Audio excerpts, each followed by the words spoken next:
Hi sweeties, how are you doing? Welcome to Cimnanya, and thank you all so much for all the love and support. Hope you all are doing great. So today we'll be talking something very important, and it's about this video that I saw, and I was like, all these people will never stop. Palm-colored people will never stop. And it was about a black woman asking them, do you people ever discuss with your grandparents about if they probably did lean and shame back in the day and all that? And the young man was actually came out and was like asking, so all he has to do is to sit down and ask his grandparents if they did something like this, like something that happened way back. And the person, he was like, this person talking about this looks like she was born in a very, like, big house and have something really great going for her.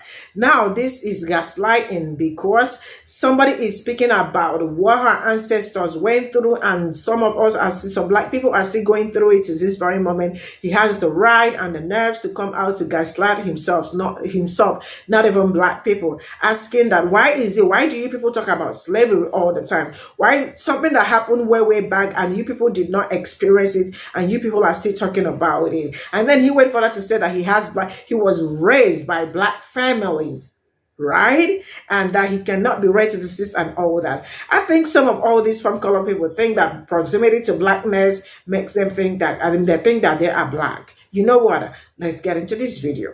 People, do y'all ever ask your grandparents or parents if they ever attended any lynchings? Bro, of course.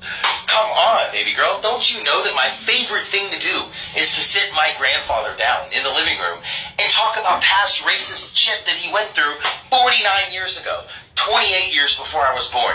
God, dude. Come on. Don't you know that that's what we white people do? Reminisce on the good old days of lynching and racism? Listen to yourself. We don't even talk about shit like that. It's the furthest thing from our minds. And honestly, look at you. Some good-looking ass red bone, nice ass clothes, nice ass hair, looking great, as if you've ever truly struggled. Jesus Christ, you look like you were born in a multi-million-dollar house, for God's sakes. I'm not trying to sit here and say that you've just been given the silver spoon of life, but chick, really? Maybe this is why the racist mindset is continued in that community and not really ours. So Trellis, this you? Yeah, of course it is. So you're a prime example of how you can be white, raised in proximity to black people, and still be a bigoted racist bastard. Oh, what am I talking about? Hold that thought. Listen, I gotta clarify just a little bit. I was in foster care all my childhood life, and from age 15 to 18, I lived with a black family. So essentially, that was my whole time in high school, and that's where a lot of cultural impact had a lot of impact on my life, right? And so the only time I personally have ever heard the term redbone be used is by another black guy complimenting. So allow me to clarify something in your pop-up book understanding of the English language. You said another black guy. That would imply that you were a black guy, and you are not. But I digress. See, here's the thing, Trellis, and maybe that proximity to being raised in your formative years by a black family will help you understand this. You thought you ate, didn't you? But you didn't eat anything. You didn't do anything but prove her point.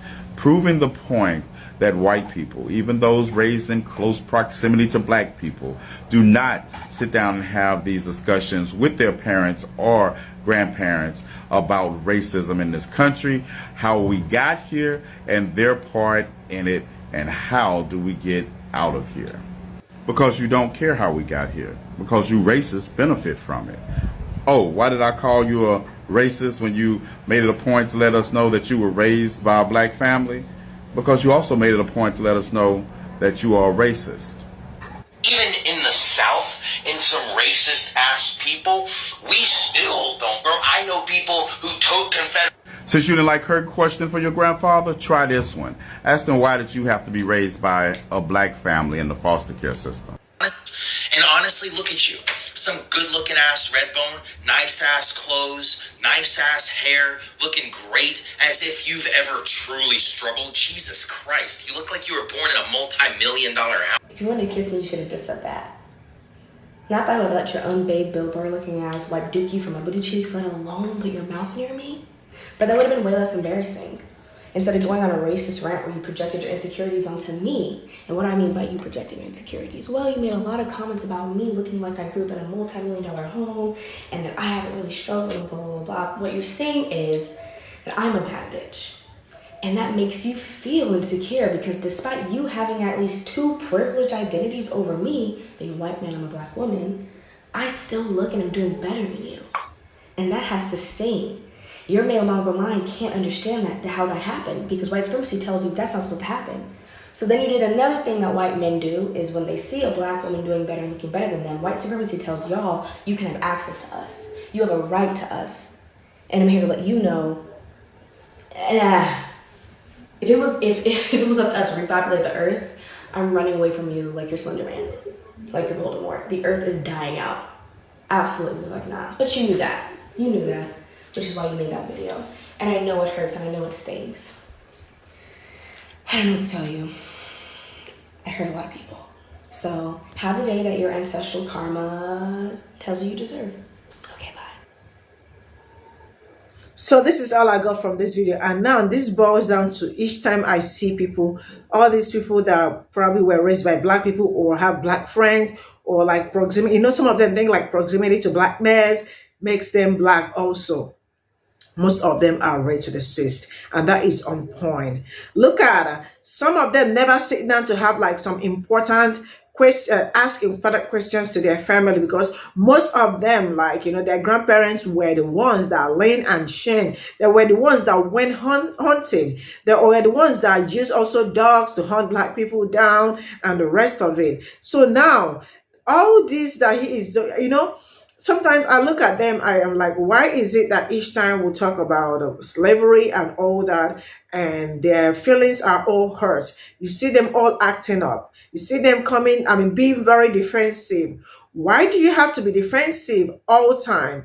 It's time you all start having important conversations with your family and all that. Your parents, most of them also, their parents are also the same, being raised this, because some of them, sometimes I wake up, I feel like all these are thoughts, and that is completely true, and they learn from them and they continued the same thing. So because the woman that asked the question, he feels like she was born in $1 million house and all that, for that reason we shouldn't ask questions. So what he is trying to say is that you all talk a lot, you all always want to talk about what happened in years way back. And you all are not supposed to be talking about it. Let it go, because when you stop talking about it, it's gonna go away. I see how far and how fast it is going away. It is not going away, rather it is multiplying. I know some certain things changed and all that, but they still do